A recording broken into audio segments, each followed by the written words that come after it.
Hello, thank you for joining us for a recap of what went down this week on the streets of Lagos. My name is Stanley Chizaram, and with me here is... I'm Fred Otuezi. Here we bring you market-related development from Monday through Friday. The body should be left out on this. So let's get right into it. Oh yes, let's get right into it. On Monday, we saw how women are increasingly joining the tech industry, bringing fresh perspectives and skills that enrich the field.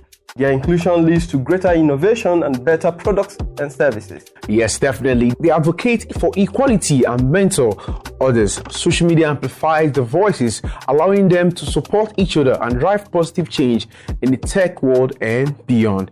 If you miss it, now you have it. In recent years, more women are getting involved in technology.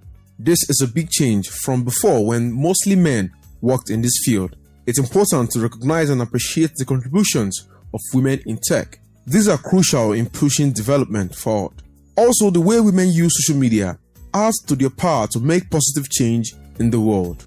Numerous women have made multiple marks, like Mary Skoiska, and also the woman that helped to didn't make Wi-Fi or discover Wi-Fi too. I believe there are even more women, but they are normally forgotten by history, or their male counterparts take the credit. Well, kind of. Even though it's not really like stated, like women are segregated. Like the way people react when they know you're in tech, like you're in tech, and you're a girl, or stuff like that. Especially like in engineering now, like, you're studying this course. I thought it was a man's course. So yeah, it's this a sort of marginalization, but it's not like I see people are like intentionally saying no to women. It's not like as if they will not admit you into university to study engineering, or they will not allow you to take that course in web development or whatever. So women bring different perspective and skill to technology. They make it more creative, empathetic, and resilient. They work in areas like making software, analyzing data, engineering, and starting new businesses. When companies value diversity and include women, they get new ideas and can make better products and services. They're already even making impact by always giving tips and tricks on how, if you ask them anything, they are very open to answer. And even in the tech space, you see that they don't just only give tips, but they also show like part of their lives. So it's quite relatable that you can see people like outside the tech space still thrive. To prosper. Well, yes, I believe so, because most times whenever you want to like register for something, they would encourage women more. They want more women to come. Like now where I was working again, I was just mentioning in Shotlands, they were really about balancing women and men in the company, because you have a lot of guys in tech and all, but then they want women to come. So like a lot of programs, a lot of people offering internships, job roles, they really want women to come and participate. So yes, women are really encouraged. Yes, because a theme going around is inclusivity. If you go to companies, for example, mechanical companies, you'll see them wanting to employ female engineers now. If you go to if you go online, you see roles for female. Like inclusivity is something that is emerging. So yeah, I feel like right now the space is welcoming for women. They are allowing more women. You see a lot of STEM programs for ladies, even from the religious setups. You have churches, you have in schools, like in engineering too. We have Engineering Ladies Initiative, where we train ladies in STEM languages. Yeah. Oh, crazy! Like they can make some videos. Okay, like now women can they've learned something now. They can create courses, sometimes make free courses, post content online to help other girls. And one thing about us is, once we see, this is something that girls are getting into this, okay, I would like to try it too, stuff like that. Yes, so that's how they can use it. Women are helping to close the gap between men and women in tech. They do this by monitoring, speaking up for others, and making sure everyone gets a chance to learn about technology. By encouraging young girls to be interested in science and math, they are making sure there will be more women leaders in tech in the future. Social media is a big part of how women in tech make a difference. They use it to connect with others, share their stories, and talk about important issues. For example, the use of social media to talk about equality and to help other women start their own businesses. Social media lets women support each other and build a strong community. Okay, so social media, I feel like they should allow more women to tell their stories to the general public, and they should allow them be more expressive about their stories, because story is a way you connect with other people. So if social media allow more women tell their stories about how they got into tech, it will inspire more people to see the benefits in joining tech and let them know that it's an open space. They should also allow them to talk about their challenges. Of course, every department has their challenge, every occupation has their challenge. So yes, they should create a platform where they welcome more women, and create a platform. They should bridge the gap, yes, between the successful women in tech and those aspiring to be in tech. I think it's just about encouragement, always putting it out there, showing that women are in tech, because most times when you hear tech, when you hear engineering and all that, people think it's a guy's thing, it's a male's thing. But when they see women doing it, when you post more about women doing this and doing that, hashtag women in tech, all of that, it will help show their awareness, or it helps spread their awareness. So yes, that's how guys are showing that. Women in tech use social media to speak out about things that are important to them. These include making sure women are treated fairly at work and making it easier for women to get into tech jobs. By using social media, women can work together to make the world a better place. What I can say is, like now in Unilab, we have something called ELD, Engineering Ladies Day, which was basically to improve women's participation in tech. So we have dinners, we have good sessions where people in tech, women in tech come over, like Damlola Olukesusi, the CEO of Shotlers, and other women in tech come over to encourage us about tech. So yes, women have contributed in tech. I really say Damlola Olukesusi because I've worked with her, under her, and then she runs a transport company, basically using an app to help people book rides anytime, and then they can get to a scheduled ride and then go wherever they want to in Lagos. So yes, that's how I know how women have contributed in tech. Mentorship is very important in life.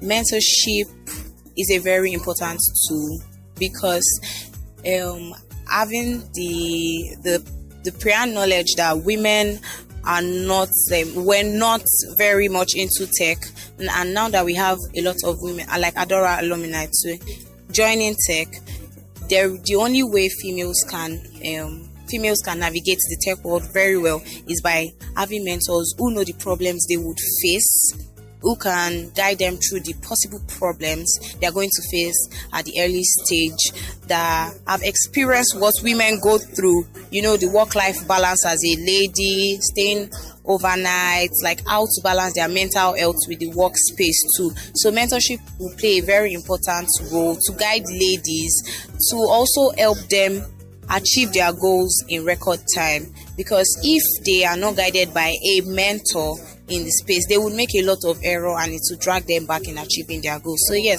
I support mentorship in tech. It will be a very good initiative.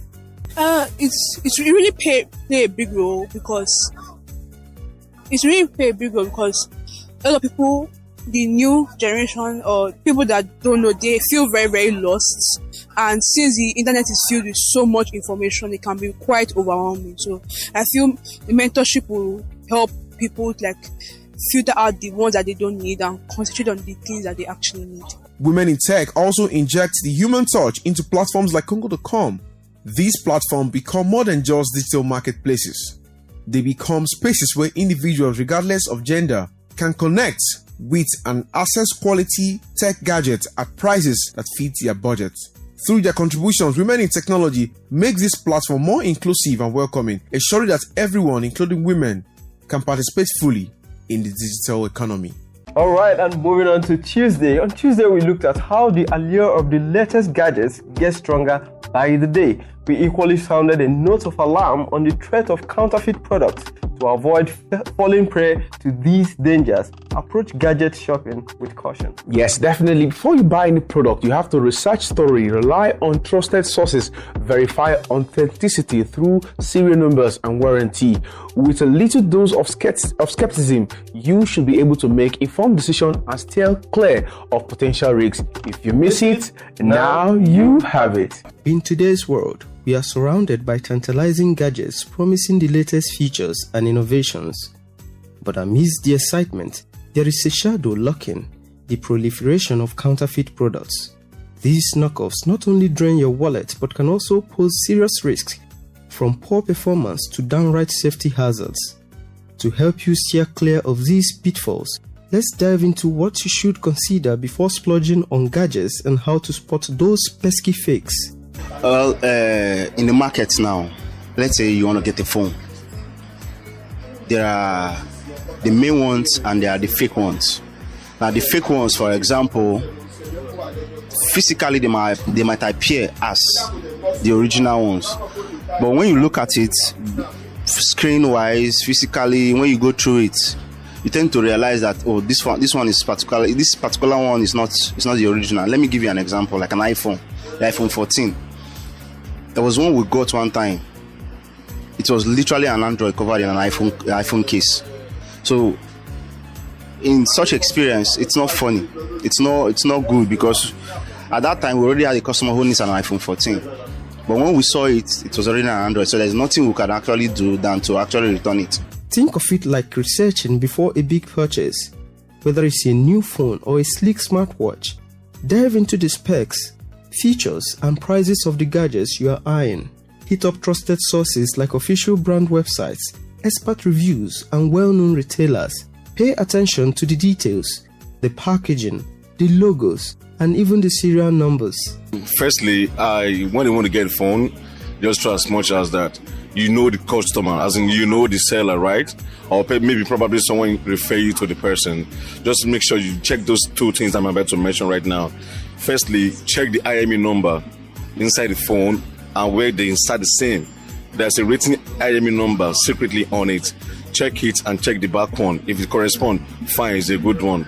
Then secondly, make sure you check the battery health of the phone, via system or any other means. Do you understand?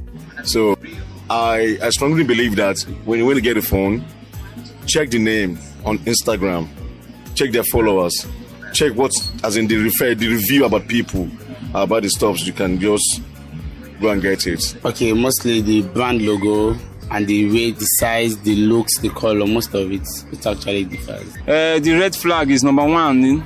You have to Google that phone to know if the phone is genuine or not. Number two, make sure the item you are buying from a reliable source, from a reliable store as well.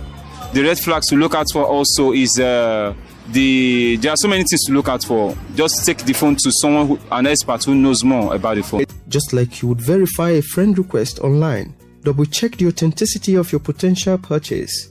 Look for serial numbers, holographic stickers or QR codes provided by the manufacturer. Many brands offer online tools or apps to confirm the real deal. Okay, when you want to get the product, you either have a trusted person that you're going to go meet there. You can't just walk into a market to get something and you feel you'll be cheated or scammed. It's not possible. So have a trusted person, you know, okay, this is where I'm going to meet over there. You're getting an iPhone. You look out for the IME. There's a way you can check the IME online to see if it's the original ones. Then you look out for face IDs if the battery is boosted, especially if the battery is boosted. Then most of the iPhones are changed screen, and most of the screens that they change, it's not the original ones. So you look out for all these little things, then you would know. If you have used an iPhone before and you're getting another one, you should know that this particular one you're getting, something is wrong with it. Okay, just let's assume that you are newcomer, as in you really want to get a phone for yourself, and you are just like wandering around, you don't know where to go to, probably you go to meet because of the street urchins out there. Just check your phone, look for a very well-known organization, company, and then walk in, ask, make inquiries, check their phones, give them the feedback that, okay, I'll come back, let me just look around first. Then, boom, there you go, get your phone. then make sure you ask for the warranty. Yes. Warranty or guarantee help to boost trust. Like most products do give 2 years warranty. So when you that warranty alone gives you the confidence of what you are buying is a genuine one. That's it, to boost your confidence. When it comes to warranties and guarantees, think of them as your safety net in the wide world of gadgets. Legitimate manufacturers stand by their products with solid warranties that cover any hiccups in materials or workmanship.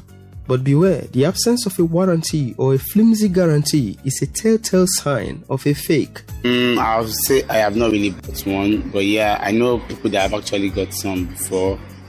So yes. Numerous people that have bought fake items. Actually, I have not bought anyone, but I have people that have bought fake items, and their experience was terrible in terms of buying a product, and at the end it's not meeting their needs. Buying gadgets in today's market is like navigating a maze.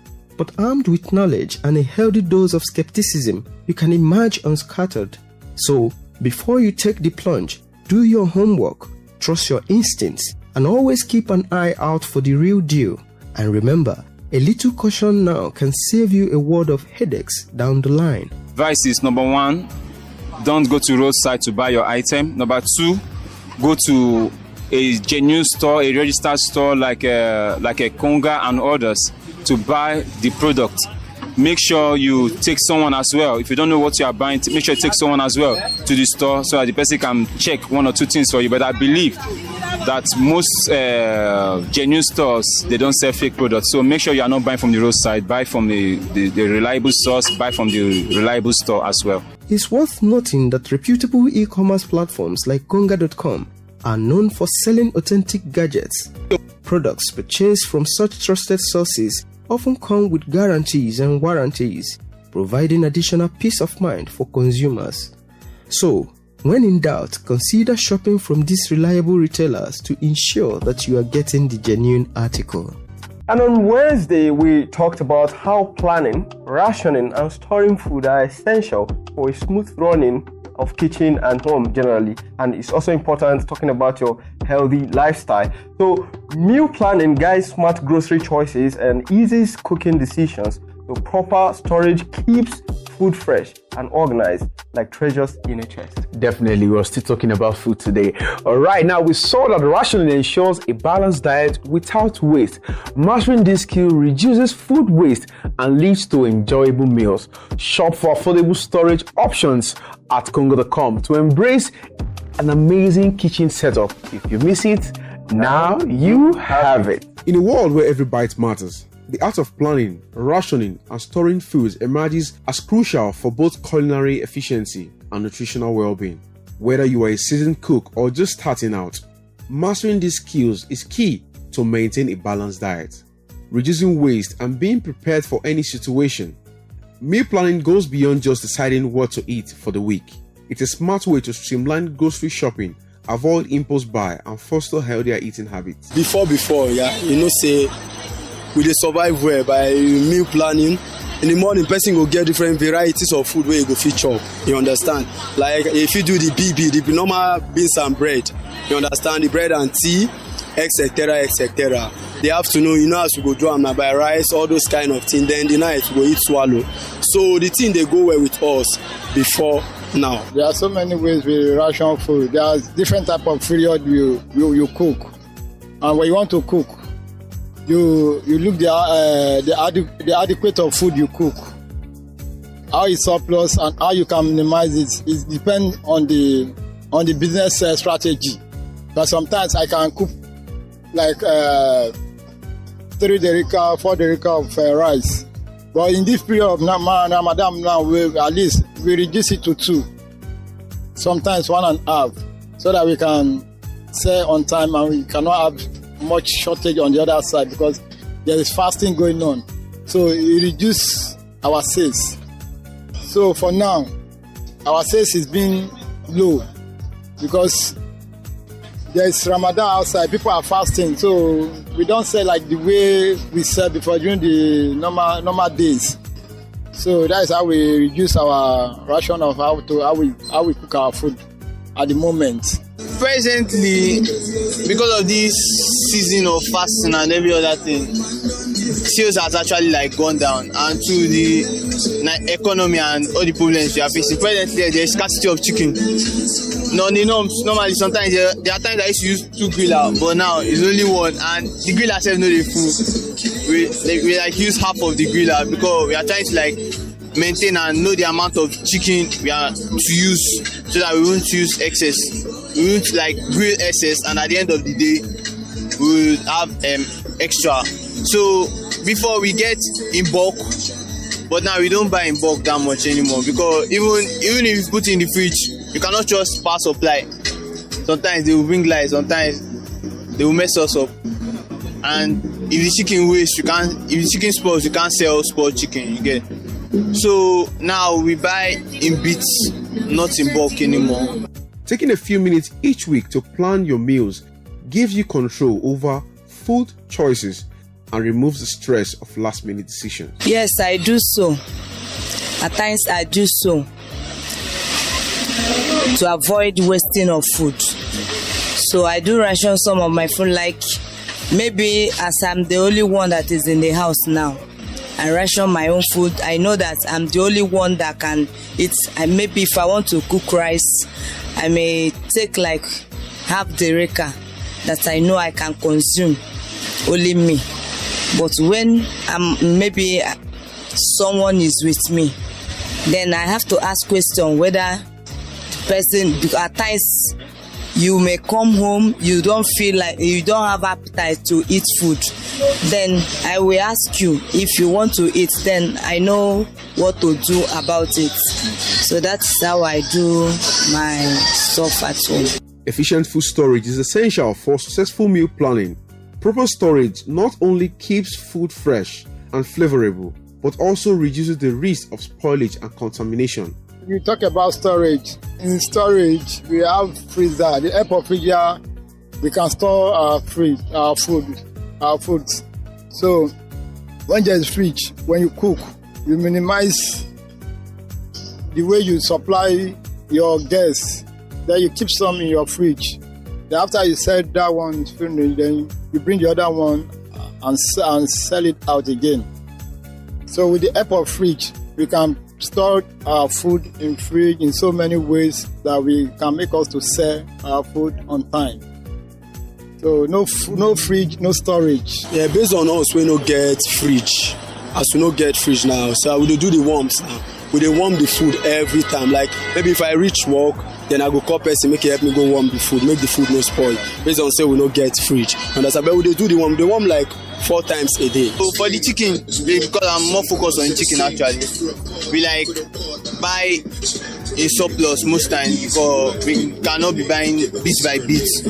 So for the chicken, we get a whole lot. We have a fridge, you get. So we store them after getting cartons. We store the cartons in the fridge and leave it there. So whenever we need them, we take like 1 carton, and that's how it's this, depending on daily sales. Yes, like I do use freezer. At times, if there is no light, I will make sure that I warm it maybe morning, in the night, before I go to bed. Number 1, if you have money to buy like that food stuff, if you have money, and another one is NEPA. There is NEPA, you can buy foodstuff and put inside your fridge. Then you'll be using it small.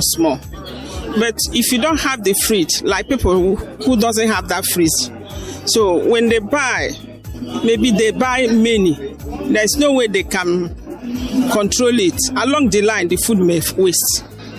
That is it. From pantry staples to perishables, here are some tips for maximizing the shelf life of your food.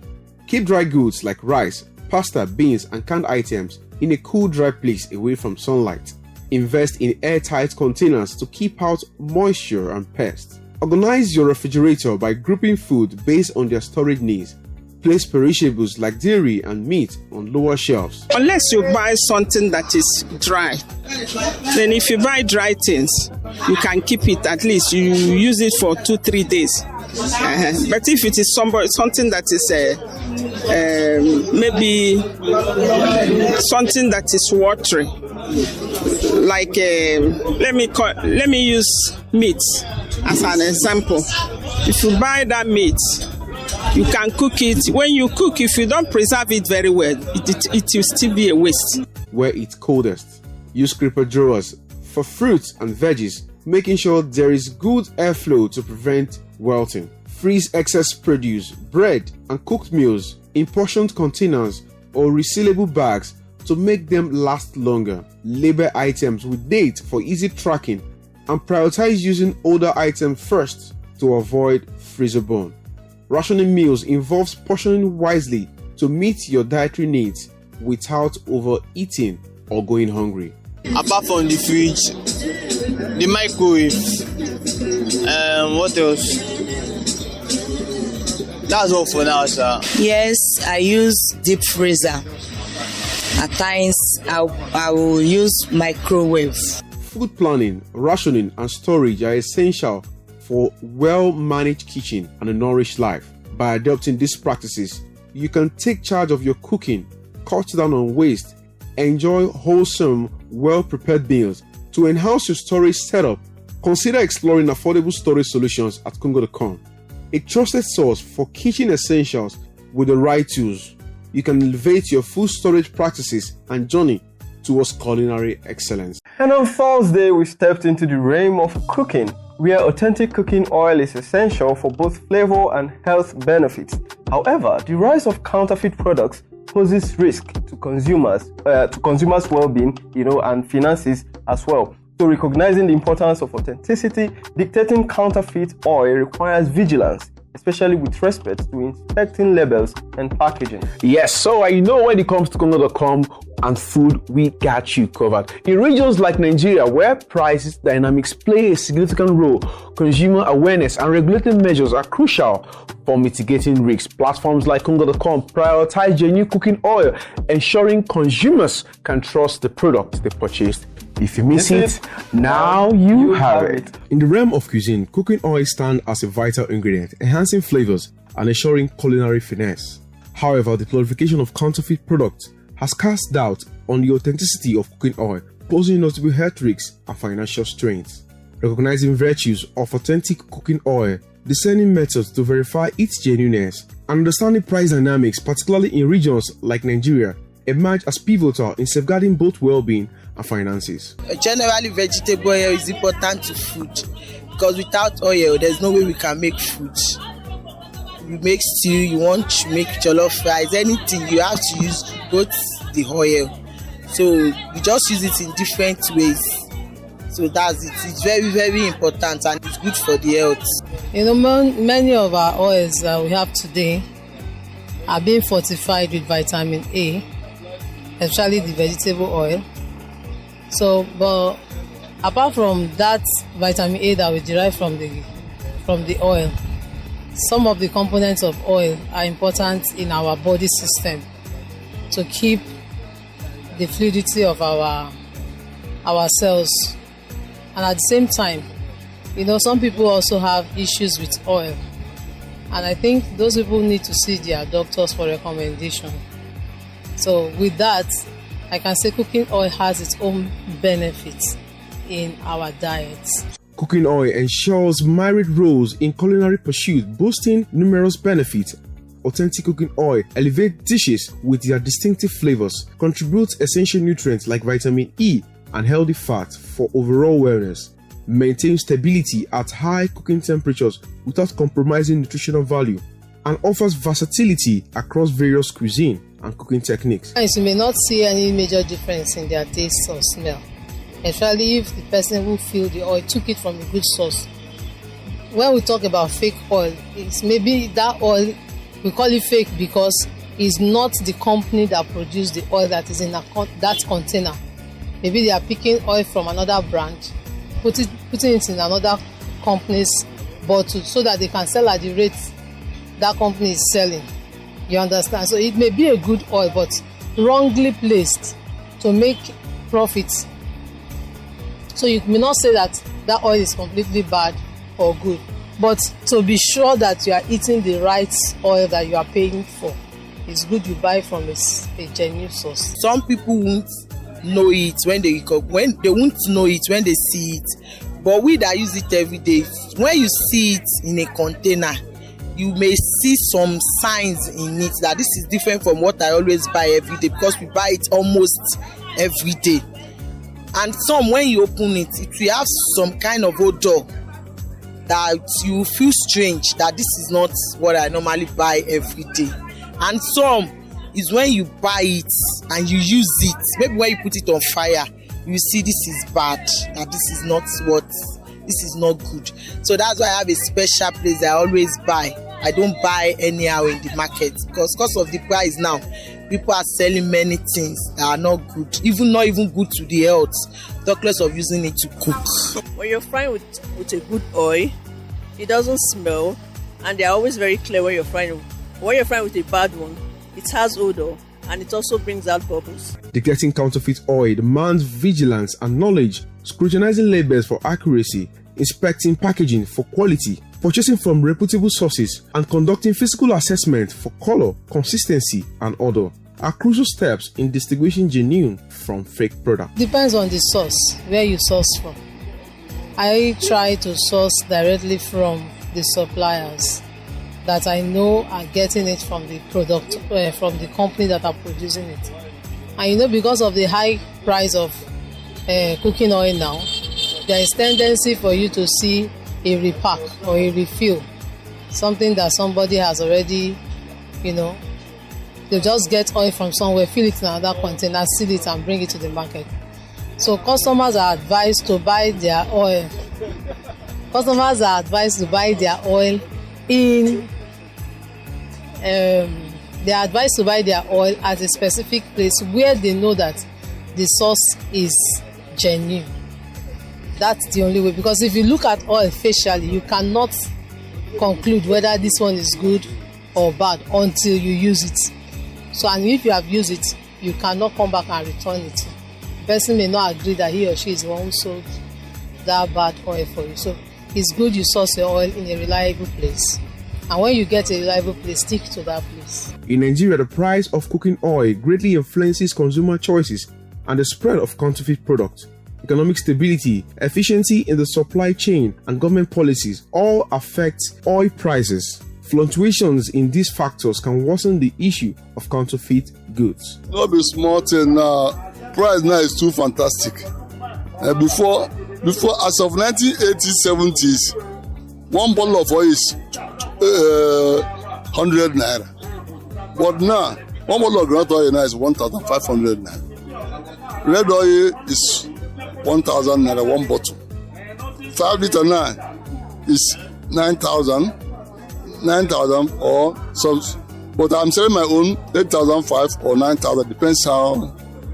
Person that using it, I can give him 9,000. But person that buying it and go and sell back, I'll do 500 for so that you can make your own profit. The price change is very high. At least we buy now at the rate of like ×3 of buying before.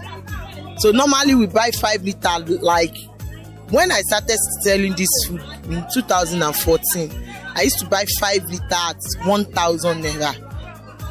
Red oil then is 800 naira for 5 liter. So now we are buying 5 liter at 9,000 naira. So the rate is too much and high.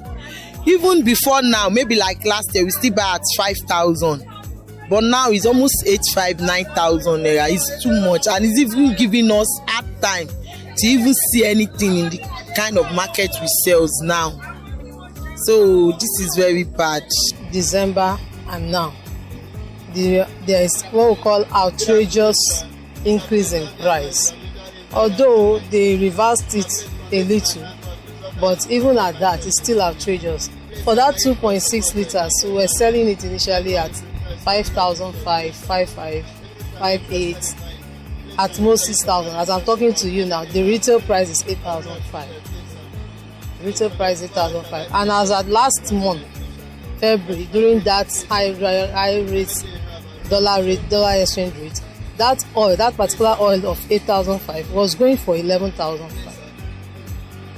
When I tell people price, they'll just look at it and say, I'm coming. They'll go and buy the refill. So you can see that they are losing their customers already. Price keeps increasing almost every day. It's not what you buy today, you buy it when you go another day to the market again. It keeps increasing. The prevalence of counterfeit cooking oil underscores the impotence of consumer awareness and regulatory measures. By grasping the benefit of authentic oil, employing detection techniques, and considering pricing dynamics, consumers can mitigate risks associated with counterfeit products. Platforms like Konga.com, a trusted e-commerce entity, provide reassurance by prioritizing quality and authenticity, offering consumers genuine cooking oil options for reliable culinary experiences. Alright, talking about Friday, it was a bit different as we looked at how different generations like Gen X, Millennials, and Gen Z have unique entertainment preferences shaped their upbringing. Yes, definitely. Now, talking about modern generation, despite the differences, we find common ground and shared experience like movie nights, sharing of memes on social media. It's about embracing diversity and also enjoy a wide range of entertainment options available for everyone. If you miss it, now you have it.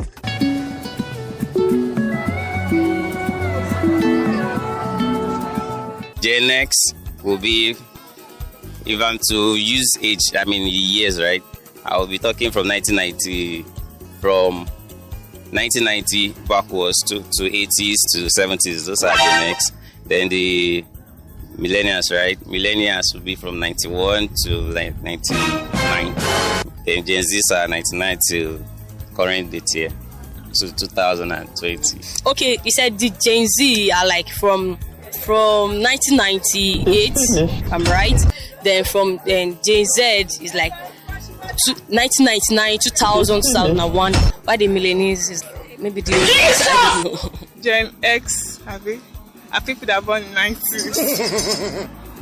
And Gen Z, people that are born like from 2000. Millennial, people that are born ancient, I don't know. The world is beaming with entertainment options. There is no denying that each generation has its own unique taste and preferences. From classic movies to TikTok dances, the way we consume entertainment reflects not only our individual personalities, but also the era in which we grew up. But what happens when the Gen X, Millennials, and Gen Z clash over their entertainment choices?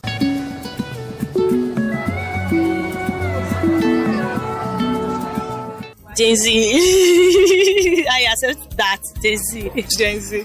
Gen X. Yeah. Let's say Gen Z. Yeah, I believe all those three categories love comedy. They love comedy. Everyone likes to laugh. We love comedy. We love sports. Everyone loves sports. We love movies. We love entertainment generally. But sometimes we kind of veer towards different contents. Entertainment is broad too. So there are some contents that might be thrilling to Gen X, might not be thrilling to millennials or Gen Z. So as for me personally, I just love comedy naturally. It's lightens one's mood. This funny bros. I would prefer Mackenzie comedy because I do really like it. I do really like watching it because it's inspired me, and most of it there are messages in it. So that's why I do like watching comedy. That makes me laugh. Plenty context. Some comedy or news, film, different things. Motivational talks and cooking and also learning new things apart from social media stuff like TikTok and all that. Because I'm not a TikTok person.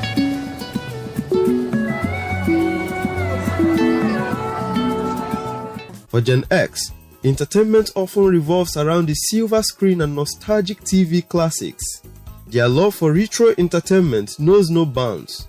But as millennials and Gen Zs swipe through their smartphones, binge watching Netflix originals and scrolling through TikTok trends, the clash of screens becomes all too real. Who needs cable when you have streaming subscriptions, right? Favorite. Michael Jackson is everyone's favorite.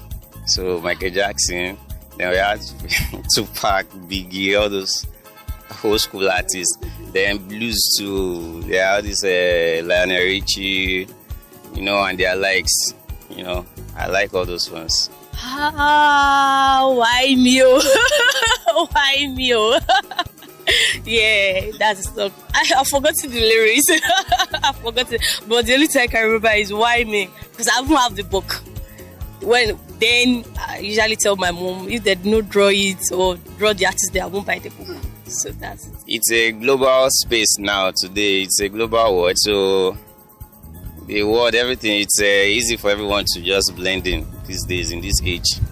Both Gen X, millennials, we all, the world has gone global, so everyone can just mix and relate. The technology has advanced, so everyone has to blend in. Otherwise, you yourself will be a throwback. So that's just it. Remember the joy of creating the perfect mixtape for your crush? That was the Gen X way of expressing emotions through music. Fast forward to millennials curating meticulously crafted Spotify playlists for every mood, and Gen Z's effortlessly discovering new artists through algorithm-powered recommendations. While music remains a universal language, the method of delivery has evolved, leaving each generation singing to a different beat. Nowadays, children, or let me say we nowadays, the difference between we and them is that we are in a haste to make things happen now. Those ones, they're like, the old ones still have like a patience, but we nowadays don't have that patience. Like everybody just I want to make a smartphone. I don't want to even think about the money. I just want it to happen just now, right now. And it's not possible. I noticed that children of nowadays, they don't kneel down and greeting their parents again. But you mean in the old days, you see their children kneeling down, prostrating, but now they just look like this. Bow our heads. Or we do shake our... So, second difference, let's say our dressing mode, the mode of our dressing. And before, we do cover our body from head to the toe, but now, you don't see that kind of thing. So I think that's the two things I actually see.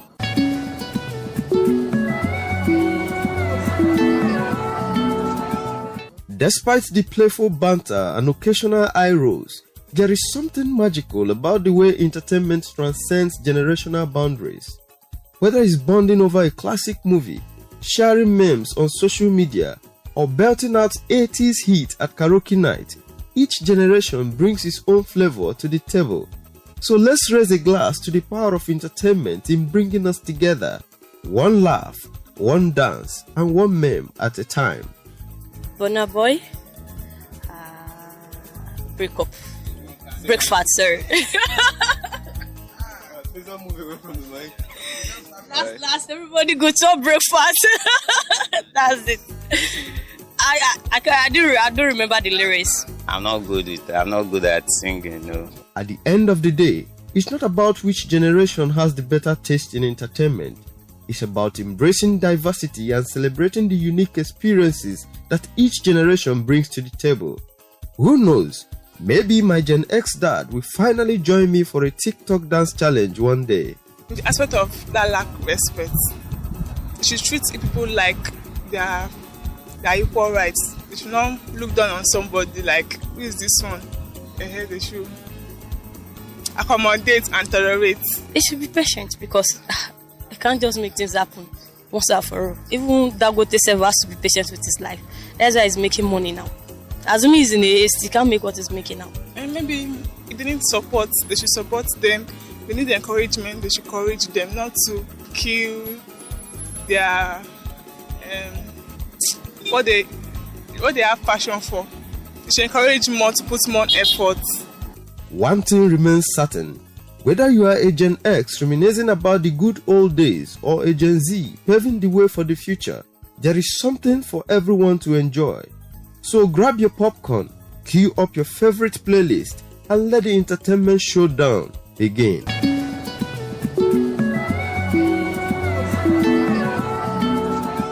All right. Before we go, Fred, are you a Gen? What Gen are you? What you keep asking me? Keep keep asking me.